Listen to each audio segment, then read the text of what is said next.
you and I are in LA. Yep. Okay. And we have $1,000 and we want to take a road trip to Vegas. Okay. And on the road trip to Vegas, I want to be able to buy my 12-pack of Red Bull. Okay. This is my Red Bull. We've guaranteed this. Let's say that at some point you bring 2 more friends. Okay. So we have a $1,000 budget. We're going to Vegas. I want my Red Bull. Yep. And let's say that you're like, actually, I want to take a road trip to Portland. I'm like, Portland? That's going to cost like $3,000. And you're like, yeah, we're going to do the Portland thing. And also, you don't get any Red Bull. And eventually I'm like, okay, hold on. You got all your friends voting against me. All right. We can go to Portland if you want, but I'm keeping my Red Bull. Yeah. In that situation where you've increased the cost of our trip from $1,000 to $3,000, and then you've cut my $20 Red Bull, for me to say, well, I at least want my Red Bull, for you to go, oh, so you want to spend $3,000, $20. You're even worse? Well, that's not true because I wanted to go to Vegas the whole time. Yep. For the Democrats would have never solidified those tax cuts. Oh, my Tom Talk is up. Under Democrats, the last balanced budget we had was under a Democrat. Every time a Democrat comes into office, it's on the... I get so frustrated sometimes. I feel like I have a lot of facts. I got a lot of facts! And then I get hit up with the hypotheticals. Happened under the Democrats. It's like, it is huge tax cuts. He spent a ton. Predictable. Okay. This on maybe the first episode we did. Like everything that Trump has done is like very predictable. Like I think that from the first term, it was obvious that he's a crazy spender. He spent a ton when he came into office after Obama. He doesn't care about balancing the budget. He did his huge tax cuts in his first term. He's made them permanent in the second term. He's not capable of leading the country. There's a whole bunch of reasons to expect what's happening now because of what happened in the first term. And then meanwhile, on the other side, again, I keep hearing like socialism and communism are going to happen under the Democrats. It's like 98% of all jobs made in the past like 50 years have come under Democrats. The last balanced budget we had was under a Democrat. Every time a Democrat comes into office, it's on the back of like a Republican-led disaster. And it's like, I don't understand how we are voting in Republicans to give them another chance and then they destroy everything again, like they've already done, because we're too afraid of electing Democrats because we're worried about them doing a thing that they haven't done and don't really show any inclination of doing. It's really hard for me to understand. We might have different things that we worry about. So I don't need them to usher in socialism in name. What I need them to do for them to be a not only moral hazard, but a literal physical hazard for the United States is to deficit spend. So I just rank order the parties by how much they're going to deficit spend. In that case, the Democrats still easily win. Yes. The Republicans deficit spend like crazy. More? No. The well, they want Republicans to add more to the big, beautiful bill. If they were saying government is shut down until we balance the budget, I'd be on team Democrat. But they're not. They're saying just add these things back into the bill. That is, again, this is not I'm going to bat for Republicans. This is like what the Republicans are doing is completely unacceptable and will drive us off a cliff.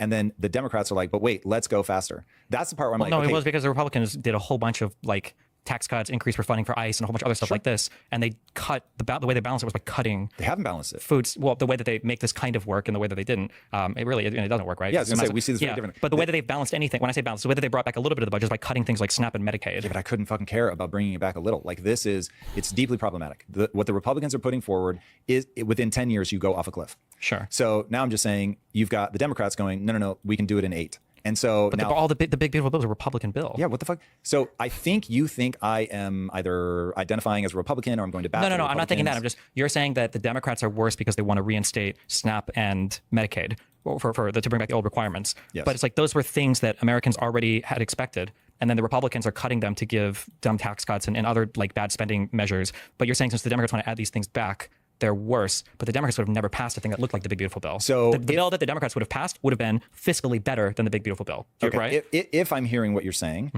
which is, I think, if we had just elected the Democrats and not the Republicans, then we would be in a better fiscal place. 100%, they would be closer to a balanced budget. Easier, okay. yeah. Given their movements now, I have no reason to believe that that's true. The easiest reason why I'm 100% correct is because they wouldn't have solidified the Trump tax cuts, which have been one of the biggest things that have pushed us more into debt, is having these huge tax cuts, reducing your income without decreasing your spending. True. Okay. My takeaway on that is when I look at Mamdani, that feels to me like that's where the energy is in the party, which is way farther left. It's way more give things for free. It's way more tax. Wait, but why? He's just one mayor. Yeah. But if you think about, so my base assumption is that he's representative of where the party is going to go. If you believe he's just a random guy. He's literally just the mayor of New York City. But look at how much energy he gets, how many people in the party are talking about him. Look at the coverage. The coverage is big, and there's people online talking about it, but he's not that. The reason why, so people are really critical of Hakeem Jeffries and Chuck Schumer for not endorsing him. The reason why is because he's not actually that popular writ large with the Democratic Party. So it's entirely possible that the rumors aren't true, and that part of why Chuck Schumer is holding this up is he's worried about getting primaried by AOC.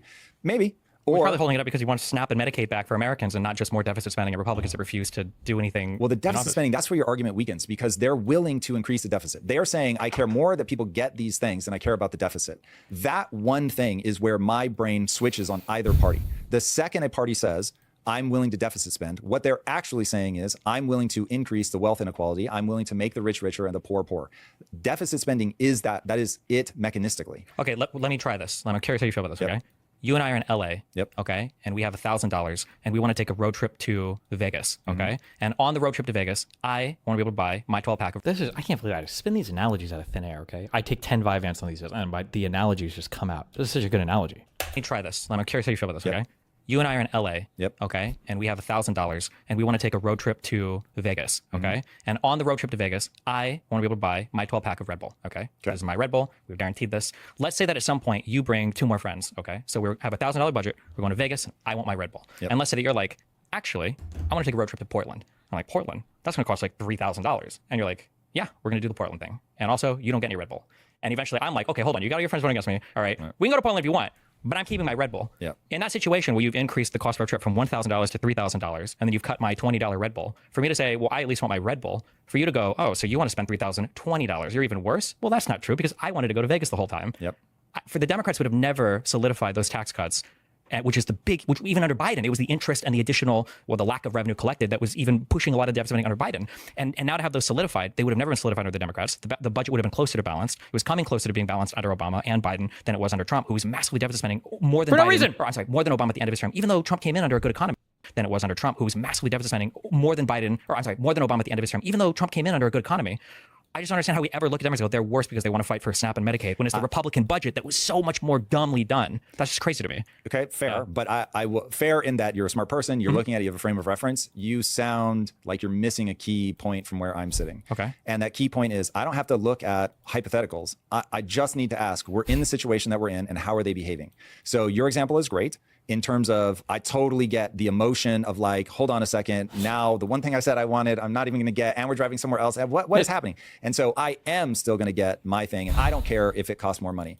And so what I'm saying is, even if I can't get you to agree that I think that that analogy is kind to the point of being nonsensical, but even if I can't get you to agree to that, that's the surface. What I am literally kept awake by is the fact that the entire nation is arguing up here what my wife and I call never talk about the tea. So the biggest argument I've ever been in with my wife was over a cup of tea. And after 2 hours of screaming at each other, almost ruining an entire vacation, I was like, there's no way I'm this mad about a cup of tea. So what am I actually mad about? Then I got into the building blocks of what was actually going on. We started talking about that, which had everything to do with insecurities. And all of a sudden we were able to resolve the issue. What I'm saying is all the stuff that manifests up here at we've got to give this to that person and I want my Red Bull is everybody needs to get on board with. It is the government has a moral obligation to balance the budget. So I have all of these base assumptions in my brain that paint my worldview. One of them is when you look back in history, every time, minus Japan, every time a country has spent more than 18 months at over 130% debt to GDP. I didn't call them out on this, but anytime you get somebody using these really particular number percentage, it's okay, what? They've gone into open violence. So revolution, civil war, or just default, which leaves people starving in the streets.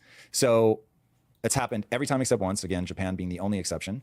And we're at 122%. And growing rapidly. We add $1 trillion to the budget. So you can look at a spreadsheet and it really is, it's somewhere between 7 and 10 years from now, barring some miracle, we cross that 130% mark. And given that we are already at each other's throats, this all breaks. So I'm just any step in that direction, and I'm just this is crazy. Sure, I can kind of understand what you're saying. So in my analogy, right, well, it's $3,000. It's a lot for that trip, but $20, that's even more money. And by the way, I'm screaming at why the fuck, how are we already doing a $3,000 trip? Sure, I understand. I guess my question then is, do you acknowledge, or would you say then that had Kamala been elected, if there was a Democrat Congress, we would have been closer to a balanced budget than we got under the one big beautiful bill? It is a hypothetical rerun that I have a natural inclination to say no. Even though all the history disagrees, all the history points to Democrats. I'll walk you through the beats because, dude, honestly, I'll give a 30-second pitch about why I don't care, Republican or Democrat. Okay. I really believe this country is going to default on its debt, and that will end America for 100 years. In terms of anything that people think of as America being important on the world stage, having a stable economy, being a place where people are safe, that goes away for 100 years. It's just the normal cycle of this stuff. Even China had their 100 years of humiliation. Look at what happened to Argentina. Defaults, uninvestable. And if it's some less, I don't think driving a single thing is going to be some untold number of people that get murdered in the streets. It just plays out over and over and over. I don't disagree with a single thing you've said so far. Perfect. So now it's okay, that seems, but when some more, we're not that. It's just a disqualifying statement. Now, what do you think? Because Trump has said so many more things and more. We're never going to agree on that. Well, no, but there are some things that you would just be objectively, factually incorrect on. So, for instance, if you're worried about socialism, how do you feel about the fact that Trump now, the United States is getting shares, the United States government is getting shares in Intel, or U.S. Steel, Nippon Steel? Like that's like that's like an AOC Bernie Sanders wet dream. Oh, the government has like shares, voting shares or whatever. Capital letters moronic. Yeah, but a Democrat would have never done that. So this came from Trump, right? And then when we look at things in terms of like catastrophic impact on the economy, nothing that Kamala said, and Democrats say a lot of dumb things, is the equivalent to the tariff regime that we have right now. That is continuing to, our currency devalued 10% over the past year. Our trade relations. The tariff thing is very complicated because you have to devalue the dollar. There is no way out of this without devaluing the dollar. Now it's interesting he says this, and I think I call him out briefly. I could have leaned in harder, but Thomas Williams talking about what I want. But like he just said a whole thing about how like inflation is like the worst possible thing in the universe. But then he talks about devaluing the dollar. It's like, wait a second. You have to generate more tax revenue. Tariffs are a tax. Look, Trump is bordering on indefensible. So it's not. Even what you just said doesn't make sense, because if you're trying to generate more tax with a tariff, why can't you just raise income taxes? Wouldn't that be so much easier, and it wouldn't hurt our trade relations with the rest of the world? Or because bumping up your income tax by a few points in every bracket is going to raise you hundreds and hundreds of billions of dollars. It's the easiest way to raise a ton of money. But the import tax is damaging. It's destroying our relationship with so many other countries around the world, and it's hurting our domestic economy, and it's having disproportionate impacts on the people that probably need the money the most. I think this is going to have to play out before we know if it's helping us on an international stage or hurting us. I honestly don't know. Okay, we've got 0 deals in however many days. We said we would have 90 deals in 90 days. We have none so far. Well, that's not true. We do have deals. We don't. Trade deals, real trade deals? No, we got some truths. Define real. A trade deal would be like a market-wide deal that dictates different terms across the different sectors of your economy. Like these are usually hundreds of pages long. That it's not like we'll tariff you 10% and you tariff us 10%. Because there's like markets are sophisticated things depending on how you run it. Like let's say that I buy milk from you and I also sell milk to you, and you're like, okay, cool. And in our economy, we also have a thing where if you produce milk, you pay 0% taxes. Okay, there's a whole. We did the senility thing. I will fight on this. I don't care. I will fight on this with everybody. I think Trump is more senile than Biden. Information on the Russia hoax. To you, not a hoax. Russia really was involved. That was all above board. 1,000,000%, of course. Okay, so then. But I've read all the underlying documents. Yeah, I've read the Mueller report. I've read it's all. Not only is it true, it's worse than most people even. So your map is Democrats honorable, Republicans, Trump especially, unhinged liars who will do whatever to amass more power. 100%, yeah. Okay. Not my read in the slightest. Okay. So and I'll say that a year ago I made a bunch of predictions. I feel like, go ahead. Was Biden cognitively capable of being president? I think absolutely. I never saw any evidence that he wasn't. Then we we look at the same thing and we see something different. Sure. If I were to point to an example, if I were to ask you, did Biden need his executive orders explained to him when they were brought? You couldn't find a single video of that happening. I have to imagine Biden wouldn't be able to take his own medication without somebody explaining it. Sure, you can say that. But the difference is that Trump has already lied about his medical history. Do you acknowledge that his doctor has lied as well? I don't know, but would not be surprised. He has the chronic venous issue. Would not be surprised. Okay, so he lied about his medical history. Biden never lied about his medical history that we can see. Then he doesn't know it or something. The man had dementia. Whether it was Alzheimer's or not, I don't know. But you can say that, but you have no evidence for that. Yes, I do. What? I trust my eyes because of the fact that inside of their own government administration, they had a group that referred to themselves as the Politburo, which, as you well know, is the group in a communist country that runs the country. So to me, and again, this is what are my sensitivities versus what are yours? I am totally freaked out by communism, socialism. Okay, so let's get away from the random reports of Politburo. How did that come out in a policy manner? What is our external evidence of my map of the situation that you did not, for some number of years or some percentage of the time, that Biden was not actively the one running the country. Because I don't have any evidence of that. Whereas today, for instance, here's the thing. We just saw Trump admit that he had no idea, I guess, that he pardoned the Binance guy or whatever. He didn't say he didn't know that he pardoned him. He said he didn't know who he was. So who pardoned him? This guy's telling me who I trust. You should pardon this guy because this is all bullshit. This is Biden going after these guys. Yeah, Biden going after anybody in crypto. Cool. So what you've just described is there's somebody else running the government besides Trump. No, look, even as a CEO, it's not that you're not running the company. It's that you trust certain people to have a sense of what's going on. They're going to bring it to you, get you to weigh in. But I'm saying if they're not bringing it to him, if they're not getting him to weigh in, that he's just completely checked out because he can hardly talk and hold a thought in his head, that's a very different thing than you're running an entire country. You've got all these international So who deals. is telling Trump who to pardon? I don't know who that person That's supposed to be the power exclusively granted to the president. Yeah. So they bring it to him. They make the argument. And he says, Who's they? I'm here for it. Whoever the person was that came to him. Who is that? But it doesn't bother you. You don't even know who that is? It's a knowable name, right? No, it's not. We don't know who's so you're giving saying these they're going to keep that under shroud. I'm saying that the weird stuff that you're worried about under Biden, that we have no evidence of it ever happening, we see it happening right now on TV with Trump. But for some reason, you're not perceiving that. Trump is pardoning people. He doesn't know anything about them, and he can't answer questions about them. There are politicians being killed in this country. It happened to the 2 Minnesota lawmakers. He didn't know anything about it sometimes, even though he did 6 months earlier. He told Walls, I'm not calling that guy. He's aware. Yeah. You give such a pass to Biden in a way that I cannot reconcile. Because I'm trying to tell me what is the evidence of Biden being senile that doesn't involve him being a shitty debater. Put the clips on. He literally can't speak at times. So besides him being a bad speaker. No. It's not being a bad speaker. That is cognitive decline. So you have no examples besides him being. If we were to compare, this is so weird. Well, I'm curious. If we were to compare Biden's years. State of the Union to Trump's State of the Union, which one do you think sounded more coherent? I mean, with Trump, for sure, far and away. Absolutely not. I totally disagree. Trump not only so for instance, Biden was able to deliver his State of the Union while I think Boebert and Marjorie Taylor Greene were standing up and screaming at him in Congress. He had a comeback for him and he continued on. When Trump had any people making noise, Mike Johnson started saying he was going to throw people out of Congress because he couldn't deal with it. Trump repeats the same 5 talking points over and over again, right? Well, the difference is like, you can say, well, just look and see, and I can give you example after example. How many illegal immigrants came into this country? It started at 10 million under Biden, then it was 15, 20. The last I heard from Trump, it was 25 million came in. I don't know what the actual number is. I see that he's lied about his health. That seems to be the case. He just got an MRI recently. We don't know what it was for. They're not releasing the evidence there. Let's go one by one, because wall of facts, it's admittedly, is a very impressive technique that you use. Sure. But if you take them one by one, should we have opened the border? What is that? Should we have opened the border? Yeah, just open borders, let people in. No, but we never had open borders. Really? Correct. So should we have treated the borders the way that we did? Like, you just hung up on the word open? Well, yeah, because open implies some like... Did we do a good thing over Biden's term in terms of it positively impacting America with the borders? We could have had better border enforcement, I think. Okay, look, hold on. I remember my training, okay? Because he tries to pull me away from this. He tries to. He got me. He yanked me a little bit. But other issues going on in the country at the time. Are you worried that I'm like going to got you there? I'm trying to build a mental model of what you believe. Well, the conversation is: how do we think who is senile versus the other person? Yeah, but, okay, we brought it back.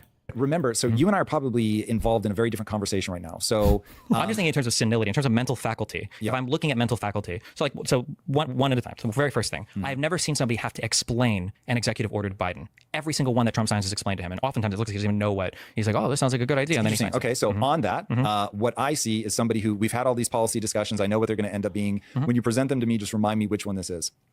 And then, yep, cool, got it. This is not somebody who's like, I have no idea what's going on and I'm befuddled. Okay. Like that is, now that may be your read, but that definitely is not my read. Like that seems so like blasé. Yeah, got it. Like there's so many things, so many moving parts. So what are the moving? Okay, so then the second thing, Trump said he was going to Russia instead of Alaska to go and talk to Putin. What are the gaps for Biden here in terms of mixing up even like the places he's visiting? Does that, like if he said I'm going to Azerbaijan to meet with Putin, that might be a little bit weird. But if you say the country name of the person, the number of times I see people point out gaffes that Trump made that I'm like, God damn, I could see myself doing the same thing. And I'm not in cognitive decline. So that one like just doesn't feel like a big gotcha. Like tries to argue with Zelensky, you got invaded in 2015 instead of 2014. I don't know why he tried to argue that point. Yeah, but now you're doing the thing my wife does where you think you're average and everybody else is dumb. Like your mind remembers facts in a way that the average person just is never going Trump shouldn't to be the average facts. person. He's the president I of get the it, United but he's States. going to be good at different things. So he obviously knows how to aggregate people around him to get into power. He was, should have been an invisible real estate developer in New York that nobody ever knows about, but has been able to make himself absolutely the most famous person on planet Earth. You can hate that all you want, but it is. I don't hate it. So I acknowledge you won a popular contest. I got that. Okay. Cool. So unfortunately, as you said at the beginning of the interview, that's really what today is about. We live in that age. But you could be senile and be popular. I think it is important for each of us to understand that we look at the same thing and we walk away with a different read on it. And then we can explain why we think that. Like I have tremendous fears of the distortions that happen on the pathology that happens on the left. I'm far more afraid of that. And when I look at Trump, even though I am afraid of the pathology on the right, I don't see Trump as having enough of the amplitude of those types of things, having looked as closely as I've looked at Hitler specifically. I just do not see the amplitude. I get where people see like there are similarities here, but the amplitude is just so far off from me. So then I'm like, I don't really have big concerns there. Now, I totally get it. One, I know I could be wrong, and so I don't overtrust myself, and I'm not screaming to the world, hey, this guy's amazing. We got to keep him in power. That is not my take. But that, like, if anybody's just trying to understand me, not necessarily convince me, but understand me, it's like over here on the left, because I've spent so much time reading about how we end up over here trying to do these things out of what I will say is resentment, not a desire to help the poor, but resentment. I understand the mechanisms of how the economy breaks when you do those things. So I'm looking at it going, this is never going to work. And so even if we all say, we can ignore Tom when he says something about Trump, but let's listen over here. And maybe we say, we can, Destiny, when he sounds an alarm on the right, you need to listen. He is super attuned. He's got some blind spots to people on the left just because maybe he gets it more or whatever.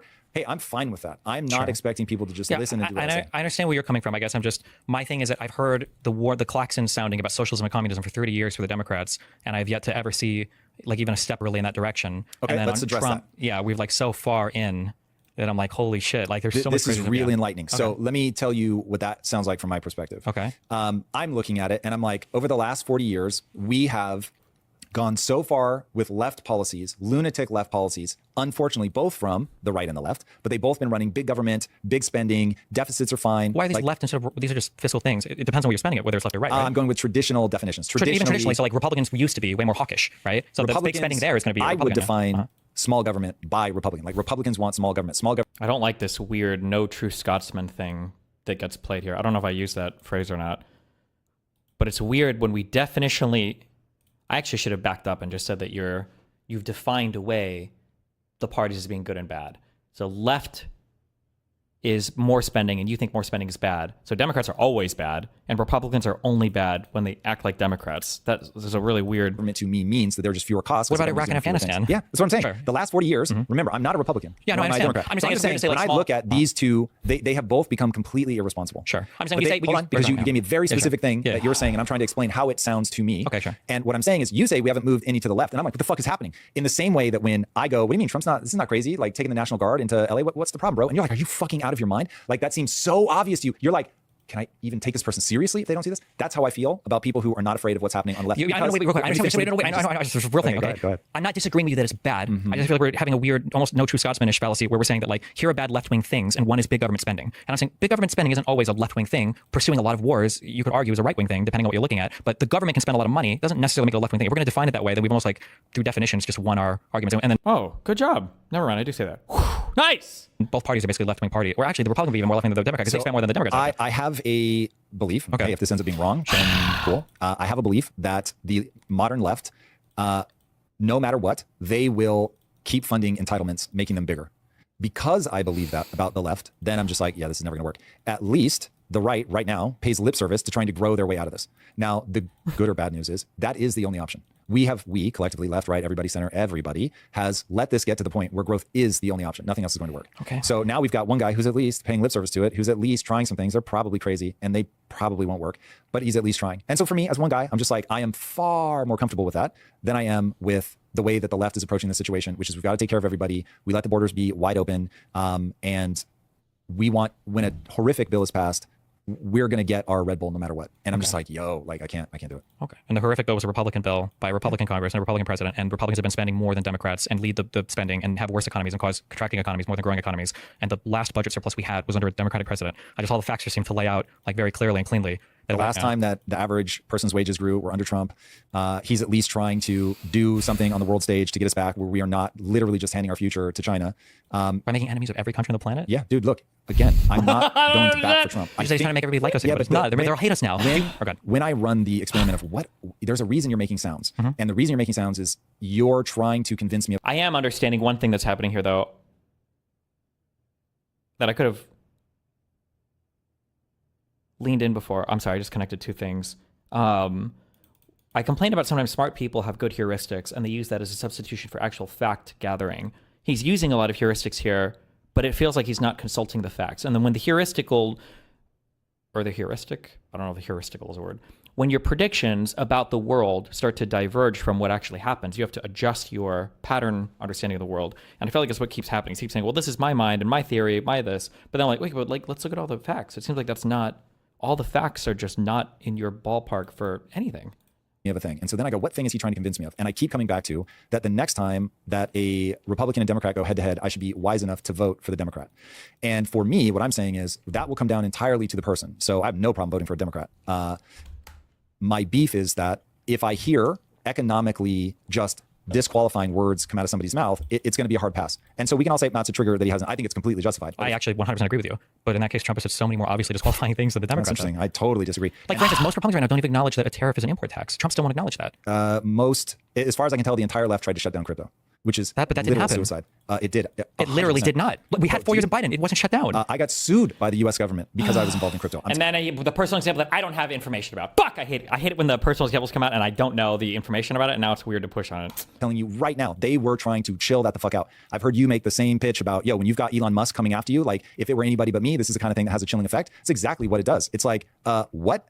Like, crypto is a legitimate thing. In fact, it is the only thing that's going to give people a life raft out of the absolute horrific mess that we are in from the dollar. Like, you have right now, the president of the United States is running the largest crypto scam in all of human history. Horrific. Okay, dude, all right. But if you're talking about where do you balance all this out? I've got one person over here that's telling me you just shouldn't even be able to do this. Let's make sure that we're doing CBDCs. And then you've got a guy over here that is fucking wild westing it, making it like just the easiest thing in the world to bribe, which is god awful. But at least he's trying to make America the innovation home for crypto, which when you know that growing is the only way to get out of this, somebody has to lengthen the runway on US treasuries. And the best idea that I've seen, it may not be the best, but the best idea I've seen is to create a one-to-one backed stablecoin with treasuries. And if you do that, you create instantly an international market for US treasuries. It will not stop the problem, but it will buy us more time for people to figure out what they're going to do. Isn't there already an international market for US treasuries? No, because people can't get, right now, if you try to get into international treasuries, you already have to be in a government where you have access to that. So that already rules out God knows how. Wait, private investors can buy treasury bonds? Yeah, we're not worried about those. We're talking about the average guy in fucking Kenya that has a cell phone and that's it. He's got a governmental currency that's terrible. And so he can't save money in that.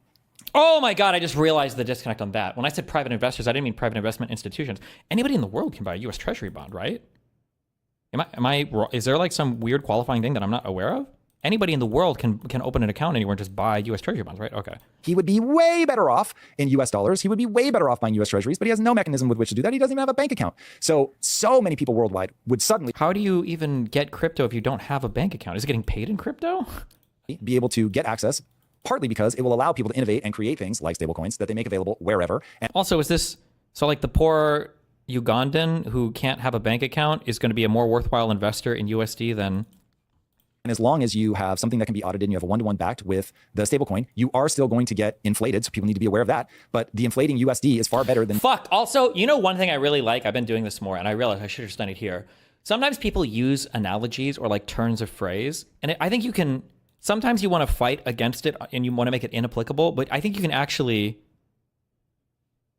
I think you can just follow the turn of phrase even more to its logical conclusion. Like he says, you know, yeah, this guy wants to do this thing or whatever. And then Trump at least is doing like the Wild West. And it's like, we don't live in the Wild West anymore. Do you know why? Turns out regulation, financial and governmental municipality stability, utility, like these things are actually good. The Wild West is actually not good. There's a reason why we don't have the Wild West anymore, right? I should have just followed that analogy more through. Virtually any currency on earth right now. So people all over the world would be like, oh my God, there's now, all of a sudden, there's massive appetite for whatever appetite there is for the digital currency. There will suddenly be an appetite for the treasury. How do you buy, who's doing the currency conversion if you're buying a stable coin? So like, let's say somebody in Kenya wants to buy a stable coin in the United States. It's being held like on a US owned treasury. The mechanism by how that would work, it would certainly be, one would assume, the initial crop are going to be American companies that are they're domiciled here. They know all the regulations. They build the stable coin. It's all backed one-to-one with treasuries. And now they make it available for whatever. They make it available as a phone company. They make it available as a farming consortium, whatever. I mean, there will be untold amounts of innovation once there's clear... You can't just like open an investment account in any other country, just buy a treasury bond? ...regulation and people know what they can do. Okay. I don't know if that would work in practice, but okay. I obviously feel very strongly that will, and that we have to have some ideas around how do we move forward with elongating the runway so that people... I feel like this, I feel like he's listened to a lot of people talk about the libertarian thing. For people who are my age, I'm 36. If you remember back in the Ron Paul days, abolish the Fed was like the go-to statement that defined basically the entirety of your political existence, right? Like, the deficit was the worst thing in the universe. Inflation hurt everybody. It was the worst thing ever. Robbed wealth from people. It was going to lead to the collapse of nations, of our nation. And the only way out was to abolish the Fed and go back to the gold reserve. I believe this when I was, however old I was when Ron Paul was running, 20, I guess. I feel like that thing has come back. That current of thought has come back under the crypto bros. So the thing I keep thinking about is, was it worth it to be happy for a little bit? Even though it ended up sad? Or would it have been better if the whole thing never happened?